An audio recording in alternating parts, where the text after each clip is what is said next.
de lo que llaman en América Latina el gran desembarco de los españoles en la región, que por cierto, no se lo creían. Decían, estos son unos despistados, ¿no? Los americanos, que como sabéis, en los años 80 tuvieron la gran crisis de la década perdida, que se llamó por el crack de la deuda, abandonaron América Latina, y ese terreno, bueno, pues lo conquistamos nosotros, y no nos lo perdonaban. No entendían cómo Citibank no estaba y había un banco que se llamaba Santander, o BBVA, ¿no? ¿De dónde viene esta gente, no? Y le ocupábamos en los espacios que grandes empresas norteamericanas pues habían tenido que marcharse. Y la lectura era muy fácil. Los españoles son muy valientes, son toreros, juegan con el riesgo, no saben dónde se meten, están en un continente muy volátil, están en un continente muy frágil, porque depende sobre todo de la coyuntura internacional, ¿verdad? Y dice, y seguramente los españoles se retirarán inmediatamente a la primera de cambio.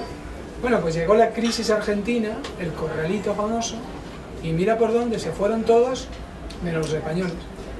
Y a partir de ahí dijeron, oye, esto va en serio. Es decir, los españoles tienen una capacidad tecnológica y directiva que les hace ser líderes en el continente.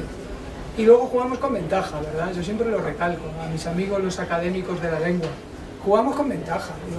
Es que el valor del idioma es impagable. Sin el idioma no hubiéramos hecho nada.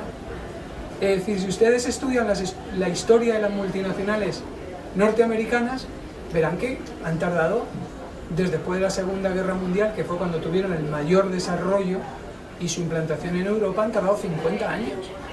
Y en América Latina casi han tardado un siglo. Bueno, pues el BBVA empezó en el año 1995 y hoy es líder en todo el mercado. Y no os digo nada del Santander, que todavía es más líder, es el mayor banco de la región, además con mucho. Y eso lo hemos hecho en 15 años, por la lengua, por la proximidad que nos da el idioma y, por supuesto, el hecho de que, bueno, que llevamos caminando 5 siglos de historia, para bien y para mal, pero la tenemos.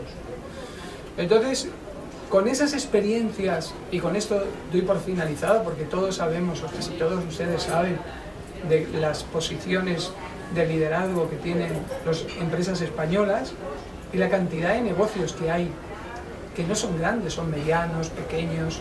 En México hay registradas más de 3.500 empresas españolas, y evidentemente no son todas multinacionales como Santander o BBVA o Telefónica o Repsol o Iberdrola, ¿no? Por lo tanto, América Latina, ¿qué es lo que le ha dado a España? Le ha dado una cosa fundamental, experiencia, que los empresarios aprendan a manejar lo que se llama inversiones extranjeras directas. Aprendan a manejarlas, sepan. Nos metimos en cada lío, nos llamaban prepotentes, ¿verdad? Porque decían que íbamos con mucho dinero, íbamos arrasando allí, nos ponían, bueno, todo lo que no se puede decir. Y hemos aprendido a manejar eso, hemos aprendido a manejar, muy importante, los intangibles, las relaciones sociales, el entorno institucional, los reguladores, los gobiernos, las multilaterales, es decir, todo lo que hay que aprender cuando se manejan inversiones de capitales importantes en el extranjero. Y evidentemente nosotros no lo teníamos. Bueno, yo creo que el micrófono está muy bajo. ¿Está bajito? Sí. Yo creo que más, si me acerco me lo pongo. O sea que súbelo un poquito más quizá. Está máximo. Como decía, nosotros hemos aprendido en todo este manejo de inversiones, que incluso hay quien dice que hemos sabido diferenciar de que América Latina no es un todo. Antes íbamos y decíamos, ¿a dónde vas? A Chile. Yo voy a Colombia, yo voy a Perú, yo voy a Ecuador, yo a México, todo era uno, menos Brasil, ¿verdad? Y precisamente, fijaros qué casualidad, en Brasil es el último desembarco de España. Precisamente en Brasil no se habla español. Es el último desembarco. Hoy es el primer país que absorbe las inversiones más importantes, incluso por delante de México, que siempre ha sido el líder, y luego Argentina. Es decir, nosotros creíamos que América Latina era un todo, y no es cierto. América Latina, cada país tiene su propia historia, su propia cultura, sus propios valores, sus propios conflictos. Allí hay conflictos fronterizos. Allí tenéis lo que le está pasando ahora a nuestro presidente Evo Morales. Es decir, allí hay conflictos raciales. Cuando dicen, ¿hay alguno por aquí mexicano? No.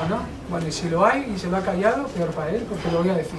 Cuando vas a México y te dice, tú mataste a mi abuelo, y le digo yo, no, habrá sido el tuyo, mi abuelo no estuvo por México. Todavía se creen que nosotros somos los causantes. Y mira lo que está pasando ahora en Bolivia, pero anteayer fue en Perú, en Paraguay. Es decir, que América Latina es un crisol, que la cohesión es el idioma. Pero es un crisol con su propia cultura y sus propias idiosincrasias, incluso diría con su propia historia económica. Cada país tiene unas secuencias de desarrollo económico. Una secuencia de desarrollo económico. Y tienen los mismos problemas que estamos teniendo en la Unión Europea, porque las divergencias de las economías impiden que tengan exitosas integraciones regionales. Y ahí está la prueba de Mercosur, que no funciona, está estancada, no funciona Mercosur. Y menos la Comunidad Andina de Naciones, y menos el CARICOM, ¿no? La Comunidad Centroamericana, ¿verdad? Entonces América Latina cada país es diferente, tiene su propia historia económica, legal, social, cultural, y eso también lo hemos aprendido. Es decir, que América Latina nos ha dado el ADN para dar el siguiente paso, y el siguiente paso ha sido ser multinacionales, pero no solamente en una región concentradas en América Latina, sino que ya saltamos a un mundo más global. Entonces, ¿qué es lo que pasa? Que nos echan en cara de que ya no invertimos en América Latina. Entonces van los argentinos o los peruanos y dicen, los españoles se nos están yendo. Ahora ya no, pero no decíais que no nos queríais. ¿En qué quedamos? No, se están yendo, ahora se van a Europa. Entonces las empresas españolas se dieron cuenta de dos cosas. Bueno, una cosa de sentido común, no hay que meter todos los huevos en la misma cesta. Mira que si se cae, se rompen todos. Segundo, ya tenían lo suficiente tamaño, algo muy importante, lo más importante, para competir en un mundo global, suficiente tamaño como para ser más globales, y tenían más músculo financiero, y tenían la experiencia de manejo de inversiones extranjeras directas, y entonces empezaron a diversificar, porque América Latina tiene unos beneficios importantes, pero también tiene mayores riesgos, ¿verdad? El binomio riesgo-beneficio siempre va asociado, no hay quien lo rompa, son siameses inseparables. Entonces, nosotros aprendimos y empezamos a ser globales, sin ningún miedo. Ya no teníamos los miedos de que no sabíamos gestionar, o que teníamos una tecnología no apropiada. Los directivos ya se habían fogueado en esos mercados. Y empezamos a salir al mundo. Y el mundo puede ser Europa, puede ser Estados Unidos, puede ser Hungría, países del este, puede ser China, puede ser la India, puede ser Mozambique. Es igual. Ya tenemos el mundo como mercado. Antes yo decía que cuando se hacían planes estratégicos había que pensar en un solo mercado, el iberoamericano, porque se adaptaban los productos con mucha facilidad de aquí a allí, porque teníamos ya mucho recorrido, pero ahora el mercado es global. Y las empresas españolas se han transformado y ahora son globales. Y a medida que se van transformando, se va transformando también su cultura empresarial. El ADN es otro, es más amplio, es más diverso, hay más problemas, hay otras economías de escala que te proporcionan mayor competitividad, hay otros riesgos más sistémicos, es decir, globales, y también hay una diversificación de ese propio riesgo, como se está comprobando ahora con esta crisis, que muchas de las empresas que están diversificadas están aguantando mejor este tirón, puesto que si España retrocede, hay otros mercados, en este caso los emergentes, y dentro de ellos el continente latinoamericano, que son los que proporcionan estos beneficios. Con todo esto, ¿qué se ha logrado?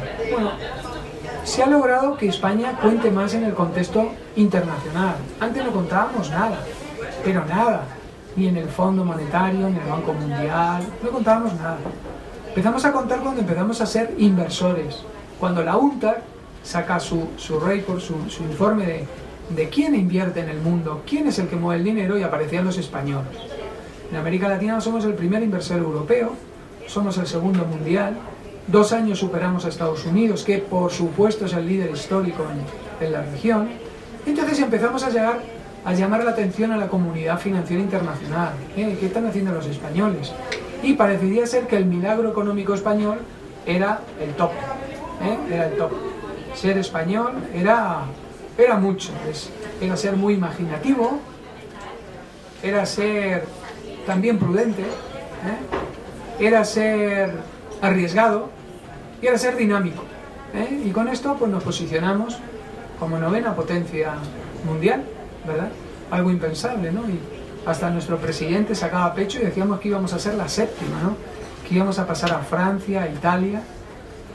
Bueno, todo eso fue en las épocas doradas. Y esas épocas doradas afortunadamente se han sabido aprovechar. Y se han sabido aprovechar creando esta cultura empresarial. Estas grandes empresas que han sido tractores y han arrastrado a las medianas, y las medianas han arrastrado a proveedores que son menos medianos y más pequeños, y se ha ido polarizando un núcleo internacional empresarial que ahora, pues, si vais a los 35 valores del IBEX, son más los beneficios y las ventas en el exterior que en el propio mercado nacional. Si examináis las grandes multinacionales españolas, os dais cuenta de que los beneficios vienen más del exterior que del mercado nacional. Y es lógico, pero es lógico. Aquí somos 40 millones de personas. Y si un gran banco se sitúa en México, México tiene 110 millones de personas y Brasil 180. Aunque solo sea por tamaño demográfico, a largo plazo esas economías van a ser mucho mayores que las españolas. China, el secreto que tiene es que son 1.100 o 1.200 millones de chinos. Ese es el secreto que tienen. Claro que son los mayores consumidores de lujo. La porción de la clase alta de China, que son 100 millones de personas, claro. Estamos hablando de los españoles. Entonces todo hay que verlo en la proporción. China no es el mayor, ni lo va a ser. En el 2050 todavía China no va a tener mayor renta per cápita que Suiza o que Estados Unidos. Va a tener mayor PIB, pero no mayor renta per cápita, es decir, mayor bienestar. Eso hay que mirarlo también. Muchas de las multinacionales españolas han hecho una fantástica labor en responsabilidad social. Es decir, cuando tú vas a Brasil y te dicen aquí hay 180 millones de personas, dicen, un momento, 180 millones de habitantes, pero ¿cuántos consumidores para mi segmento? La bancarización, ¿cuánto creéis que es en América Latina? De media, como mucho, es un 35%. Y en las zonas industriales, en las zonas rurales, ni te molestes, no hay bancos. Es decir, que hay que verlo todo en su contexto. Y también en ese contexto, esos son países de grandes oportunidades, porque está todo por hacer. A mí me decía un colega, ¿no?, del Banco Mundial y del BID y tal, cuando vienen por aquí a hacer los análisis y los informes país y todo esto, dice, oye, claro, es que en España está todo hecho. Aquí tenéis hospitales, tenéis carreteras, tenéis autopistas, tenéis restaurantes, tenéis un metro maravilloso, por cierto, que siempre estaban, vamos a ir al metro, que me han dicho que hay un metro muy bueno y quiero verte a la estación. Bueno, vamos. Tenéis los autobuses con aire acondicionado. Te suben en el autobús y está el aire acondicionado y encima te dicen la parada donde viene. Lo tenéis todo hecho. Vamos a ver puertos. Bien, pues vamos a ver los puertos. Magníficos, están todos mecanizados. Y dices, los aeropuertos, dicen, y aquí está todo hecho. Y claro, ahora entiendo por qué a España le interesan América Latina y países emergentes. Es que está todo por hacer. Por hacer, no. O sea, en infraestructuras tenemos trabajo todo. Cuando se pase esta crisis nos vamos a dar abasto. O sea, aquí en el canal de Panamá, fijaros, ahora una de las obras más emblemáticas mundiales la está haciendo una empresa española. Pero también el puente del estrecho de Messina en Italia igual lo está haciendo. Es decir, que está todo por hacer en los países emergentes. Por eso hay que ver las dos caras. El lado oscuro, como todo pasa en la vida, el lado bueno, y el contrapeso. La vida siempre tiene dos direcciones, o muchas más, pero no tiene solamente una dirección. Solo una buena no tiene, desconfiad.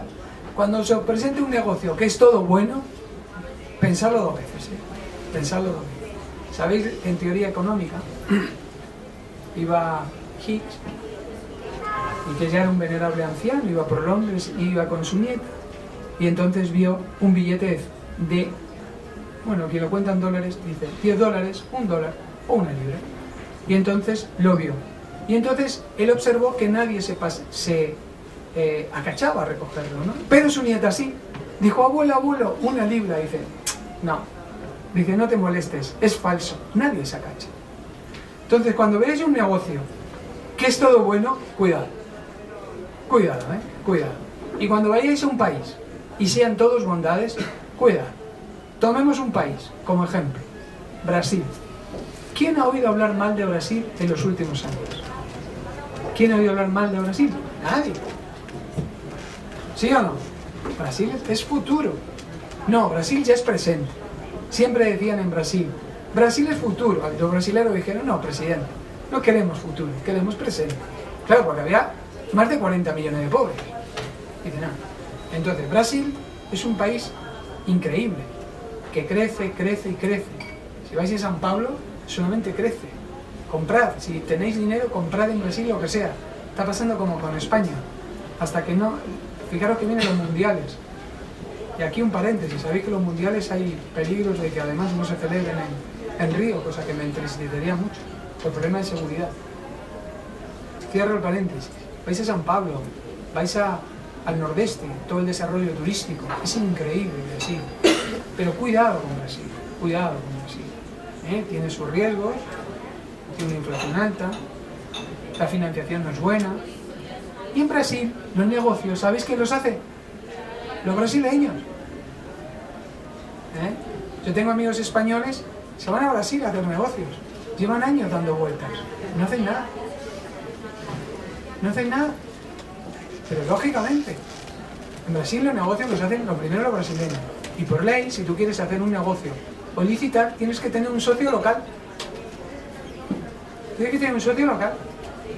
¿Por qué creéis que las grandes constructoras españolas no están en Brasil? Pues porque las grandes constructoras españolas, brasileñas, se niegan a abrir ese mercado.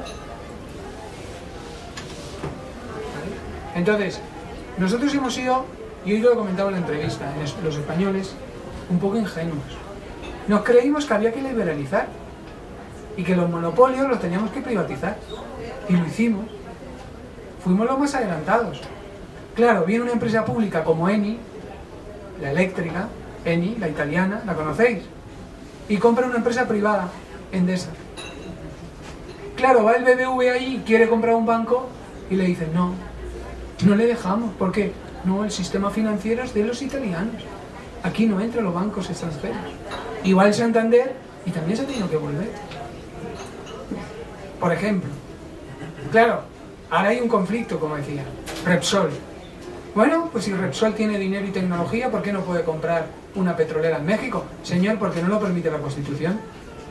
El petróleo aquí, la energía es un bien nacional, está prohibido, esto de los mexicanos. Ay, los españoles sí. Ah, sí, sí, en España tú puedes comprar lo que quieras. O sea que Endesa, una empresa pública, que se transforma en una empresa privada, que la energía no liberaliza a nadie en Europa. Los franceses, ahí tenéis, la eléctrica francesa es pública, el gran monopolio Eni es público. Ah, nosotros liberalizamos. ¿Y el gobierno qué hace? La acción de hora, también la quita. ¿Y usted permite que capital público compre una empresa privada? Bueno, no. Bueno, al final, Endesa, una de las primeras energéticas internacionales y la mayor de América Latina privada, pues ha caído en manos públicas italianas. Entonces, hemos aprendido de todo esto y hemos aprendido tanto fuera como dentro, porque nosotros hemos abierto y nos han penetrado. Y nos han penetrado en empresas muy importantes y estratégicas. En la globalización hay 4 sectores claves. Uno es el tecnológico, evidentemente, ¿no? Otro es el energético, es decir, las empresas energéticas son palancas para el desarrollo económico de los países. Si tú privas de energía a un país, le estás ahogando, no puede crecer, no puede crecer. Y nosotros tenemos grandes empresas energéticas. El otro gran palanca, evidentemente, es el financiero.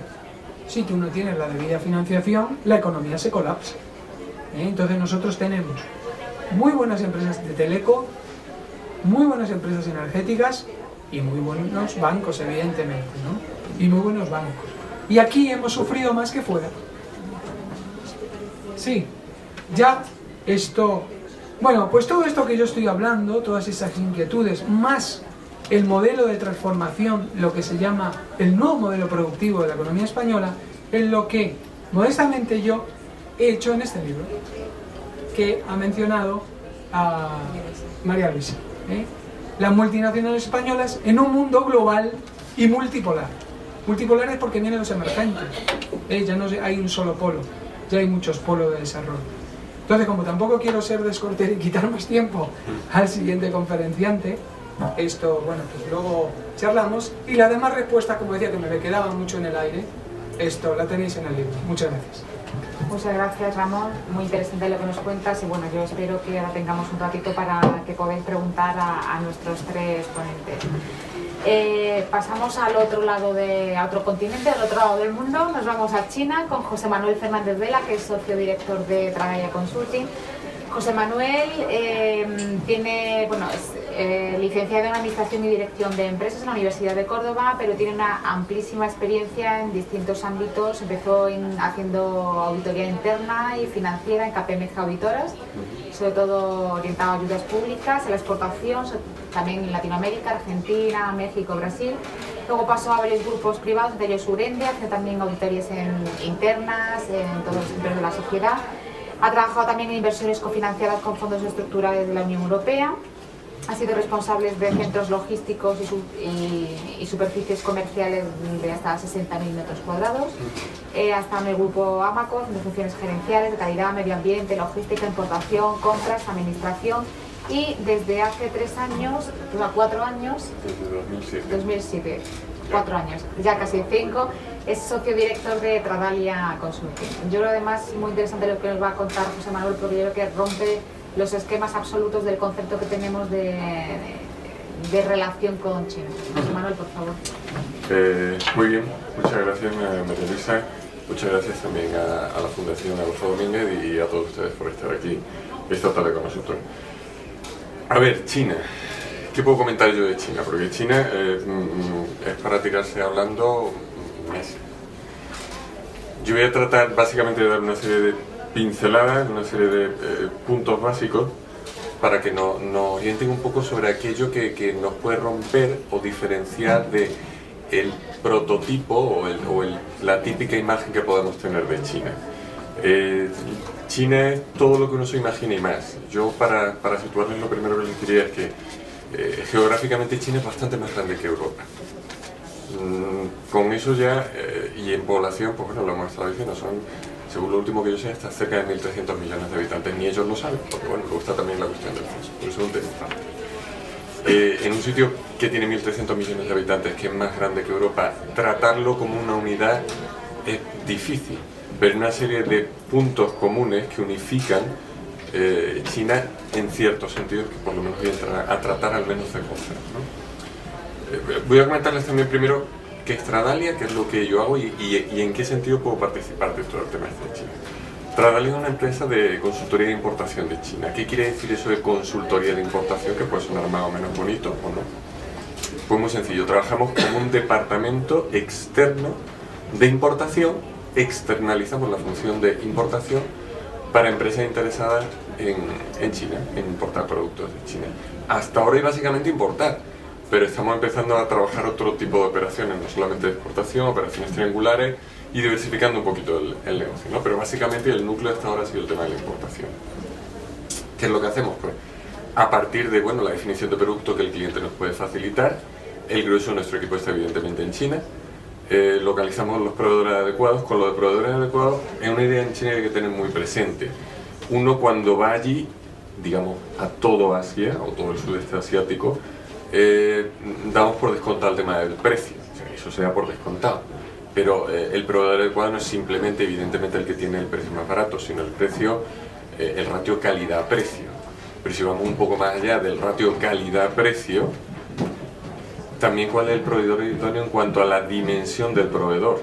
Un proveedor demasiado grande, sí, muy solvente, pero puede que luego no nos haga caso y cuando le llegue un pedido más grande nos desvíe y nos ponga en cola. Un proveedor demasiado pequeño, vamos a tener mucha flexibilidad, mucha disposición, pero claro, tiene la capacidad suficiente. Entonces ese es uno de los puntos que hay que evaluar muy bien, porque insisto, allí hay de todo lo que uno quiera. Hay que romper la idea de China calidad baja o China... Es que es gigantesco. es que solamente en la región de Guangdong hay cantidad de ciudades, podemos nombrar 20, 30 ciudades que son muchísimo más grandes que Madrid, muchísimo más grandes. Hay 8 millones de habitantes, el doble, y que ni nos suena. Porque aquí, ¿quién sabe decir más de 5 ciudades chinas? Aparte de Shanghái, aparte de Hong Kong, aparte de Beijing, las 3 típicas. Pues hay muchísimas ciudades con una capacidad de producción brutal, con una tecnología tremenda y que pueden hacer muchísimas cosas y las están haciendo muy bien. Entonces, como os decía, nosotros lo que hacemos es encontrar el proveedor adecuado, negociar condiciones comerciales con